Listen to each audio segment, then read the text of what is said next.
Hi everyone, welcome back to another video in the Web Security Academy series. In today's video, we'll be covering lab number 4 in the CORS module titled CORS Vulnerability with Internal Network Pivot Attack. Alright, before we continue with the video, I'd like to announce that this video is part of a course that I offer on my academy. Now you might be wondering, why would I buy a course that is made available for free on YouTube? Well, there are 4 reasons why you might want to do that. Number 1 is that you gain early access to recorded material. As soon as I record new videos, I make them available through my course right away, whereas on YouTube, they'll only be released on a weekly schedule. Reason number 2 is that you gain access to a Discord channel where you can ask questions.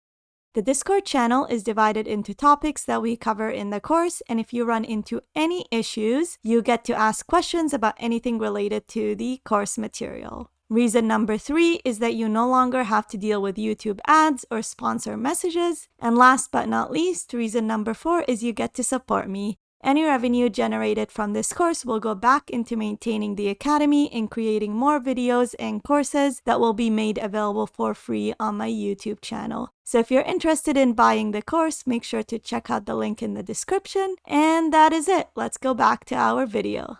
If you do not have an account on the Web Security Academy, you can get one by visiting the URL portswigger.net/websecurity and clicking on the sign up button. I already have an account and I am logged in, so to access the exercise, I'm going to click on Academy, go down, select the learning path, go down, select cross-origin resource sharing, and go down one more time. And select lab number 4 titled CORS Vulnerability with Internal Network Pivot Attack. Alright, let's get started. This website has an insecure CORS configuration in that it trusts all internal network origins. This lab requires multiple steps to complete. To solve the lab, craft some JavaScript to locate an endpoint on the local network. And this is the subnet we're working with on port 8080 that you can then use to identify and create a CORS-based attack to delete a user. The lab is solved when you delete the user Carlos. Okay, so the steps to complete the exercise is first we need to scan the local network on 192.168.0.0/24 and look for endpoints that have a web service running on port 8080, and then we're going to create a CORS-based attack to delete the Carlos user. Of course, in order for this to be completed, there's going to be multiple steps over here, so we'll change that when we're solving the exercise. There's also a note over here that tells us to prevent the Academy platform from being used to attack third parties. Our firewall blocks interactions between the labs and arbitrary external systems. To solve the lab, you must use the provided exploit server and/or burp collaborator's default public server. Okay, so in order to complete the exercise, we have to use Burp Suite Professional, and that's why I'm not going to be using the free version of Burp.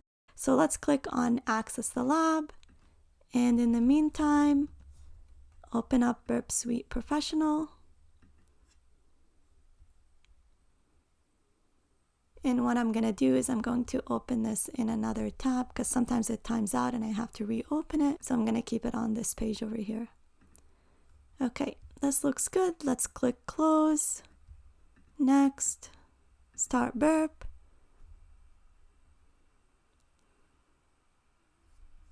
And make this a little bit smaller. Set Foxy Proxy to send requests to Burp.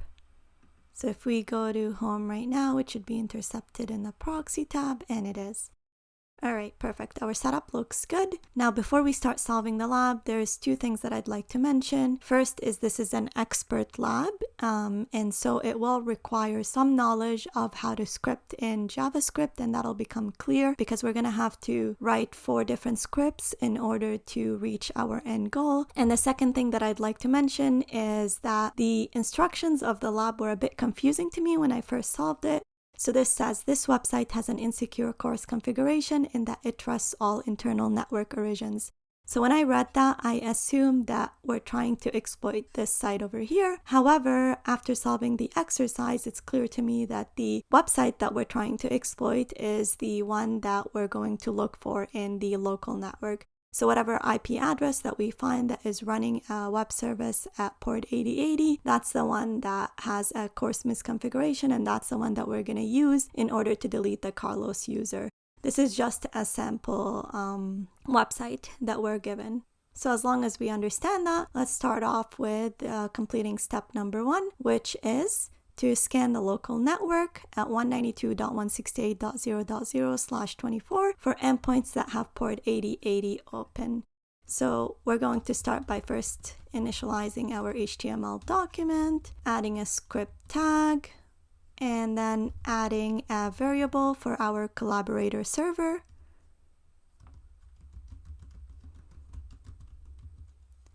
And the way we're going to get that is we're going to click on Burp Suite Professional, hit Burp Collaborator Client, and then copy to clipboard, add HTTP, and paste it. And let's do View, toggle word wrap, so that we could see everything in this screen. Alright, so the first thing that we want to do is we want to loop through this range of IP addresses in order to find which IP is running a web service on port 8080. So we need a for loop. We're going to say let I is equal to 0. I is less than 256. And then I++, and we're saying 256 because we want to reach all the IP addresses up till 255. And then in the for loop, what we're going to do is we're going to attempt to fetch the URL. So HTTP 192.168.0. whatever the value I is, and then add the port to it, so 8080. So what we're doing over here is we essentially have a for loop that first tries HTTP 192.168.0.0 running on port 8080. If it doesn't find a web server there, it tries .1, and then it'll try .2, and then it'll try .3 up till .255. So we're trying the entire subnet over here. And then we're going to say fetch the response. So response.text.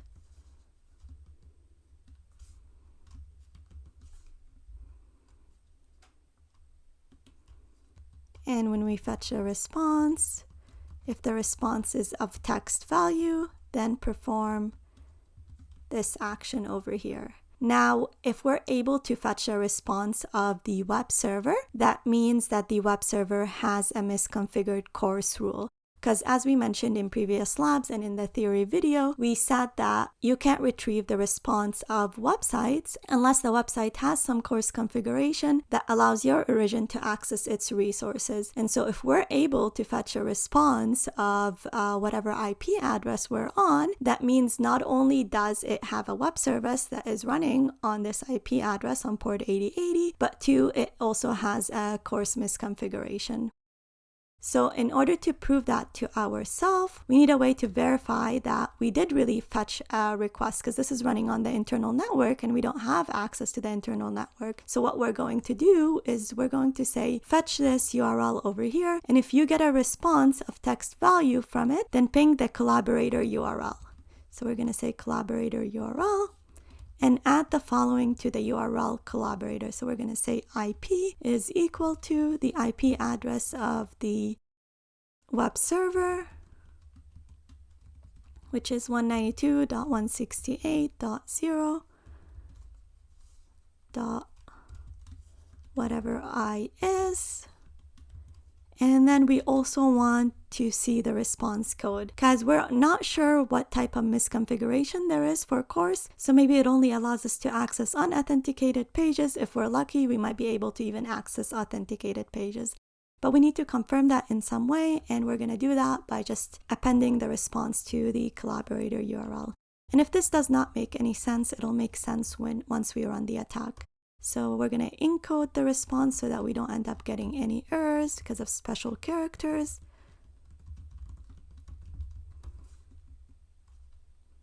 and this looks good. So over here, let's do this in a try clause. So we're going to say try, and I'm going to close it off over here. And because we have a try clause, I'm going to add a catch to it. And I'm not going to include anything in my catch clause. And the reason is because I don't care if it outputs an error. I can't see the error anyways because it's running within the internal network and I'm operating from an external perspective, so I'll never really see that error anyways. So this looks good. Let's save it and let's run the attack to see what kind of output we get. So if you go to the exploit server and paste it in body,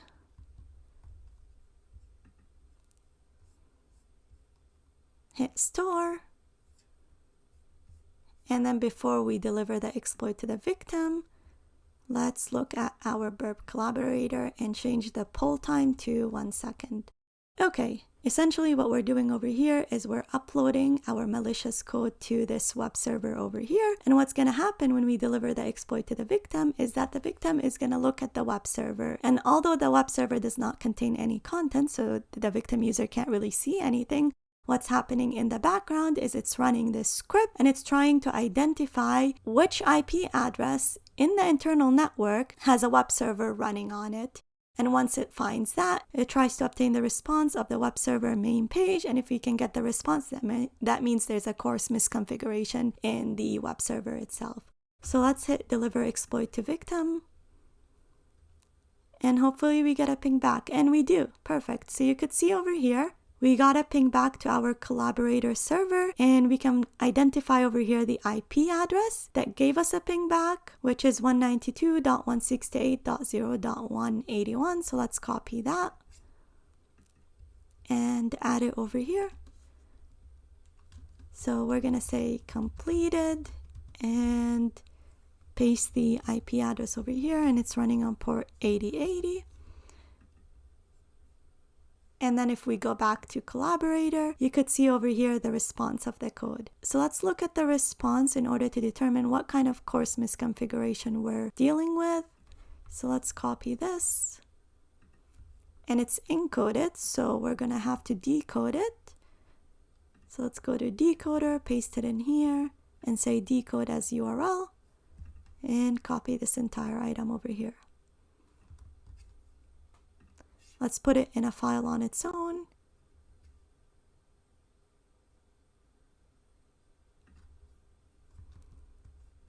And save it as an HTML document. We'll say request1.html. And let's add a dash over here. Hit save. And click on view and toggle word wrap so that we could see the entire thing. Okay, so it looks like over here we've got an HTML document. It says lab, not solved on it. And you could see over here we've got a home page, a my account page, and a form that performs a post method where you could log in to the application. Now this form takes in 3 parameters, so it takes in a CSRF parameter, it takes in a username parameter, and it takes in a password parameter. So from looking at the code, it looks like we have a site that looks something similar to this site over here. So this is available externally, but the site that we hit on the IP address 192.168.0.181 is running a similar site as this one, and we're really landing on this page over here. So that's good news in a way that the CORS misconfiguration exists because it's allowing our origin to access its site. However, the bad news is that we didn't actually land on an authenticated page. So we landed on an unauthenticated page, which is the login page. So what's likely happening over here is either 1, the user is not logged into the application and that's why we can't access an authenticated page, or 2, the web server is configured to allow all origins, however it's not configured to pass credentials in the origin. And so when the browser of the victim user made this request over here, it didn't pass the user's cookies with the request, and therefore the application directed us to the login page. So this means we can't automatically try to delete the Carlos user because we don't have access to authenticated pages. So what we're going to do is we're going to add another step over here. So this step becomes step X, and we're going to add step number 2 over here, which is try to find an XSS vulnerability in the login page in order to bypass all the CORS restrictions. So if we find an XSS vulnerability, then the request that we're performing, which is our script, appears as if it's coming from the origin of the website itself, and therefore the request will pass through and we should be able to access authenticated pages. And so the first step right now is to find an XSS vulnerability. Once we find the XSS vulnerability, we're going to try to access an authenticated page. And then once we access the authenticated page, we're going to try and figure out how to delete the Carlos user. So to do that, we're going to save this first and then go to this script over here, which is to perform step number 2. And this one's going to be really similar to the first one. So first we've got our HTML tag, and then our script tag, and then the collaborator URL.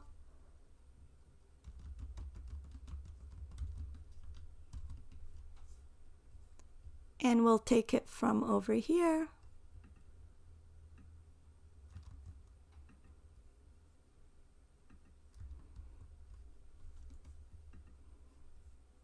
And let's hit view, toggle word wrap, and fix this. Next, we need the URL of the website, which was in our notes document. So let's go to notes.txt and copy it from over here.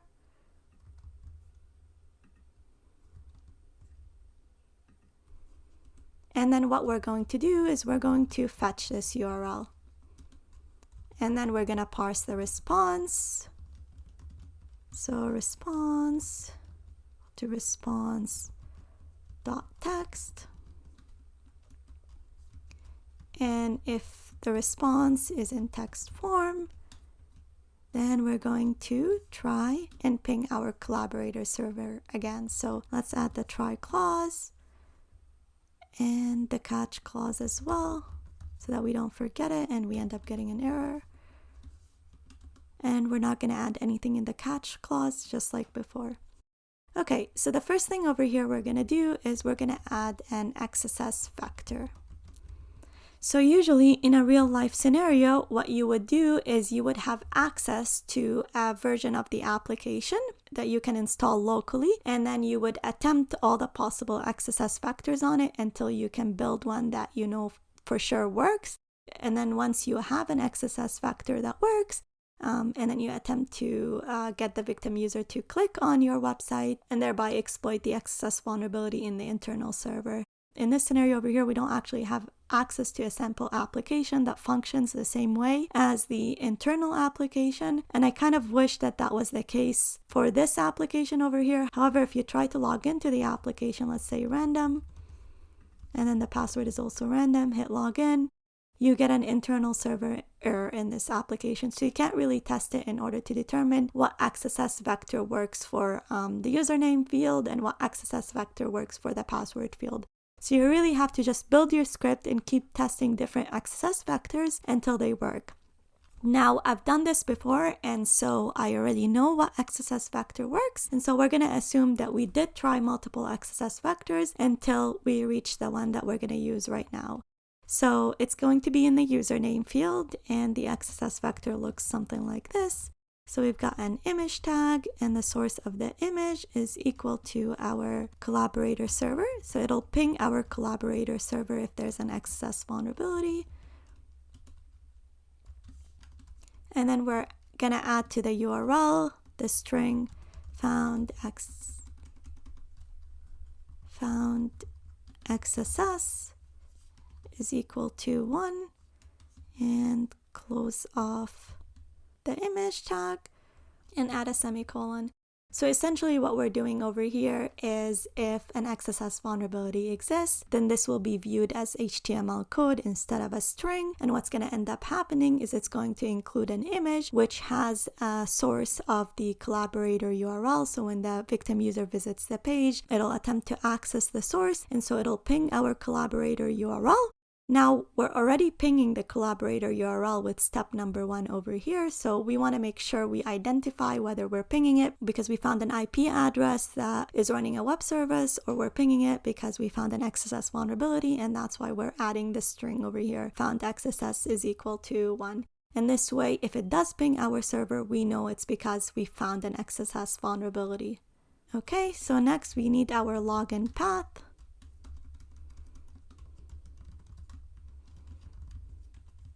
And that's going to be login, username.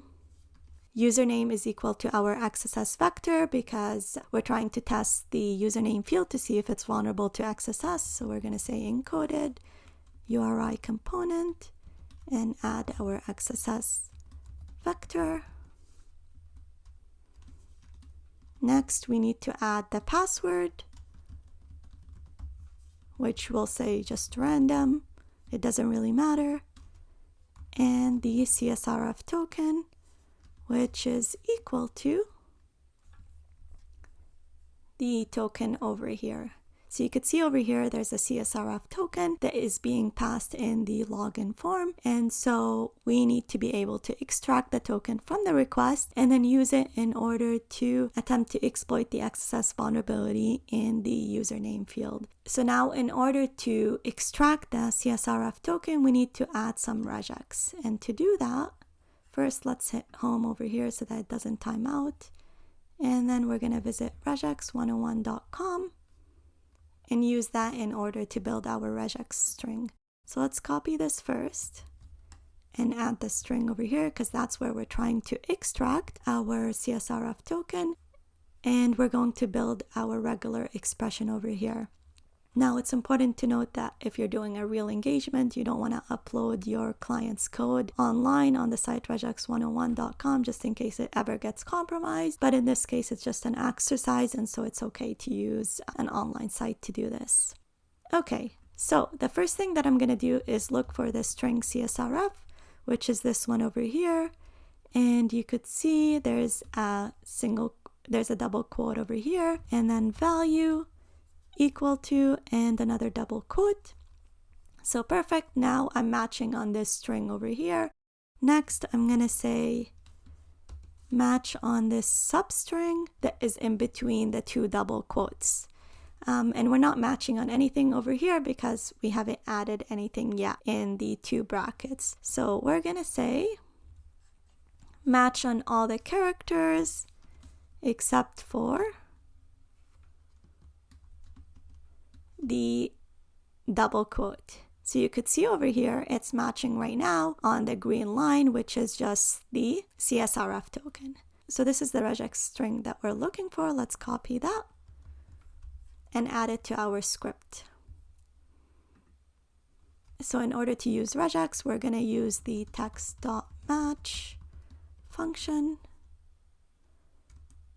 And we need to add it in backslashes and put it right over here. And this looks good. So we're going to close it off. And then we're going to say location is equal to URL plus login path and add a semicolon. So what location does is it essentially gets the current page URL, and then it redirects the browser to the new page. And the new page over here is the URL of the application, which is this one over here, plus the login path. So essentially what it's redirecting the browser to is exploiting the XSS vulnerability in the username field. So this looks good. Let's copy it. First, let's save it and then copy it, and then test it out in our exploit server. So let's go down, hit store, and then go to collaborator client, go down one more time, and deliver the exploit to the victim user. So if we don't have any errors, we should be seeing a ping back, and we're running it every second, which means that we do have an error and we didn't get pinged back on our server. So let's see what error we're getting, and I already know what it is. So this over here is incorrect syntax. It really should be right over here. Let's save it again, and hopefully that's the only error that we have.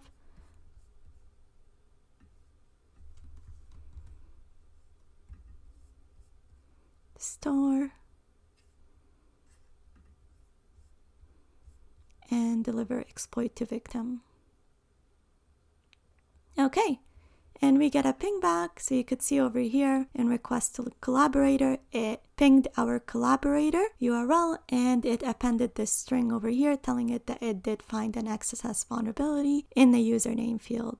So step number 2 is complete. So if we go back to notes.txt, we'll say over here completed, username field vulnerable to XSS.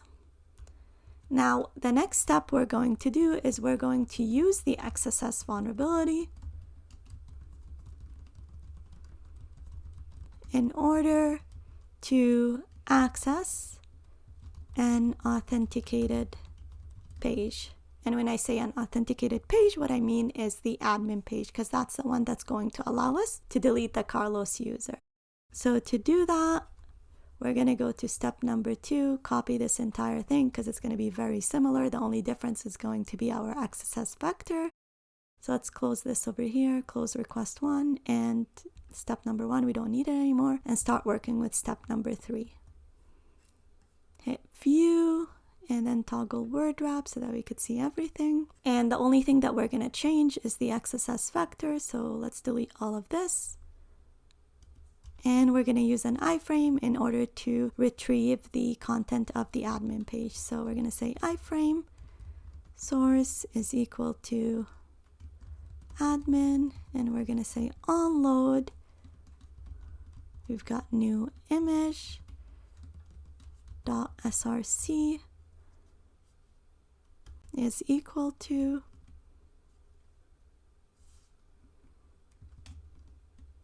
the collaborator URL. So it pings our collaborator URL and then it appends the code of the admin page on it. So code is equal to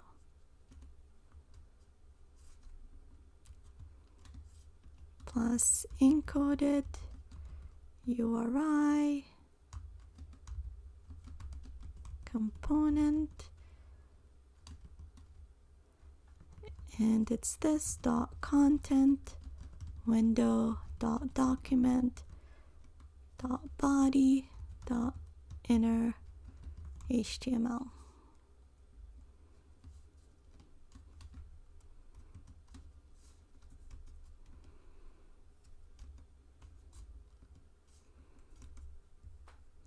Okay, so let's see if we've got any errors over here. And it looks good, so I'm going to say there's no errors. So what's going to end up happening over here is instead of just getting a ping back telling us that the username is vulnerable to XSS, we're actually going to exploit that XSS vulnerability in order to obtain the response page of the admin URL. Now, at this point, we don't really care about CORS rules or the same origin policy because this is an XSS vulnerability. So it's running from the origin of the website. And so it no longer needs to abide by the CORS rules because it's running from the exact origin of the site that is hosting the admin page. So let's copy that and test it in our web server, in our exploit server. So let's remove it over here.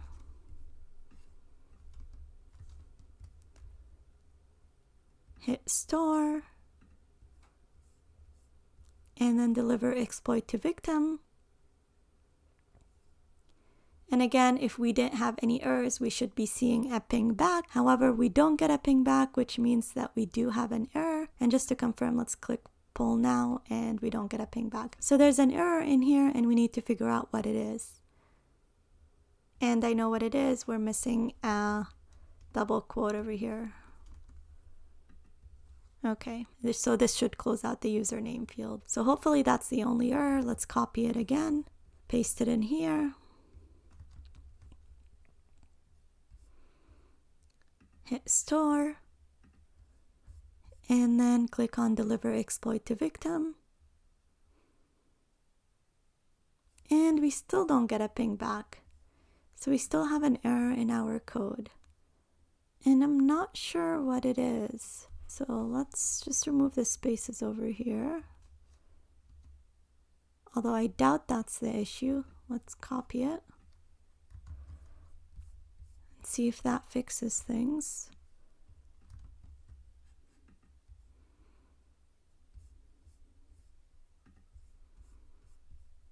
Deliver exploit to victim.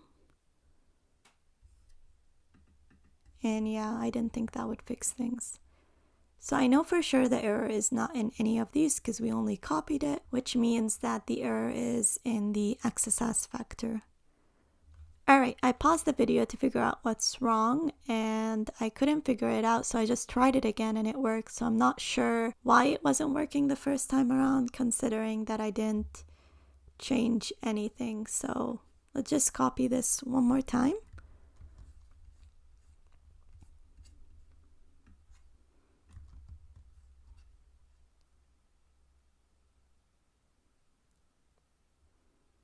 And go to our Burp Collaborator client. We're on number 7 right now. Hit store. And then deliver exploit to victim. And we should be seeing a ping back, which is number 8 over here. So if you could see request to collaborator over here, you could see that we did get a ping back and we got the code of the admin page. So let's copy that.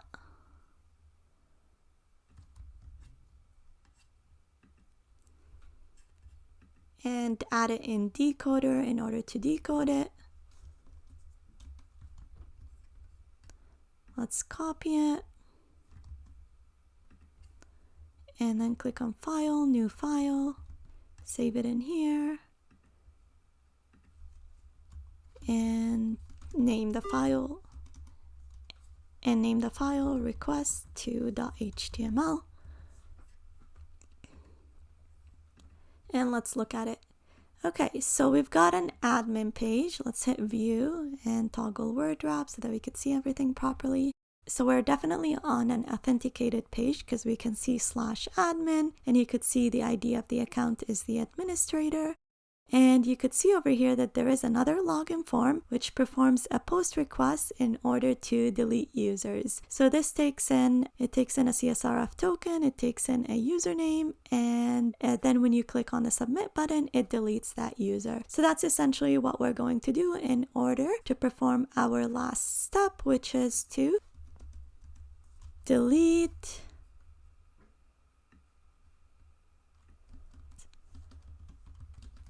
XSS vulnerability to delete the Carlos user. So let's mark this one as completed.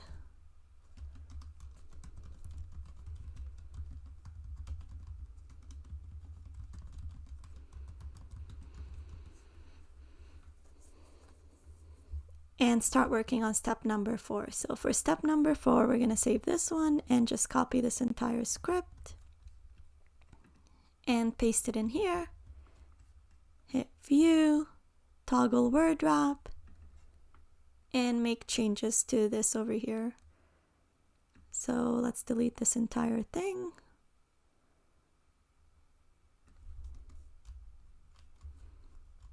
And instead, in onload, we're going to add a variable var f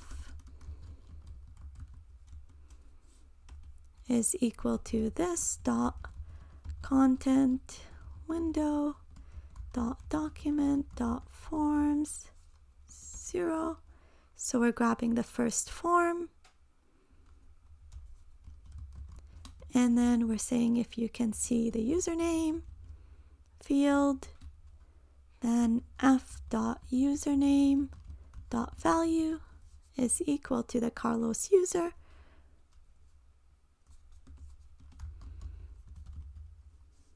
So we're essentially setting the username to Carlos, and then we're saying f.submit, and that should be it. So what we're doing over here, and there's a mistake. Okay, so what we're doing over here is we're essentially looking for the form, which is this one over here. So this form over here, and that's the only form that is on the page. And then we're filling the username field with the string Carlos, and then we're hitting the submit button in order to delete the user. So let's save this over here. Now notice we don't ping our collaborator URL anymore, because if we do successfully delete the Carlos user, we should be able to see a message over here pop up that says you've successfully completed the exercise. So let's delete this.